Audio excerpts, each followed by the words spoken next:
Et si on parlait des mèmes? Que vous surfiez sur internet en général, que vous regardiez des vidéos ou encore que vous échangiez sur les réseaux sociaux, les mèmes sont devenus omniprésents, au point d'être devenus une forme de communication à part entière aussi familière que les smileys. Mais concrètement, à quoi ce terme fait-il référence? Quand sont-ils apparus? On attribue pour la première fois en 1976 ce terme de mème à Richard Dawkins dans son ouvrage Le gène égoïste. Il s'agit là d'une déformation du terme mimésis, pour imitation en grec ancien, mais aussi du terme gène. Selon ce même auteur, dans le domaine psychique, les mèmes sont des réplicateurs, à savoir qu'ils sont comparables à ce titre à des gènes, sauf que ceux-ci ont pour fonction de faire évoluer certains comportements animaliers ou culturels. Appliqué au monde d'Internet, il s'agit d'une idée ou d'un concept propagé à travers la toile.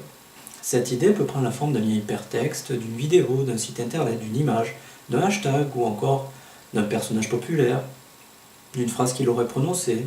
Ce mème, il peut être propagé par une ou plusieurs personnes, par le biais donc des réseaux sociaux, des systèmes de messagerie, des blogs, sites internet, des actualités ou encore de toute forme de communication disponible sur le net.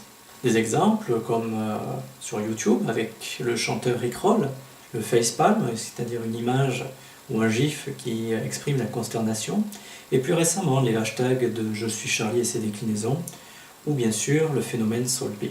Les plus anciens mèmes remontent aux fins des années 90, grosso modo 98, avec comme référence le bébé danseur ou le baby cha-cha qu'on retrouve dans l'ancienne série Ali McBeal. Aujourd'hui, les études sociologiques se consacrent à ce phénomène. Il y a aussi un intérêt économique dans le cadre du marketing viral, car les mèmes expriment une nouvelle forme de culture populaire. Si cette vidéo vous a plu et que vous souhaitez être alerté par de nouvelles parutions, il n'y a plus qu'une seule chose à dire, qui m'aime me suivre.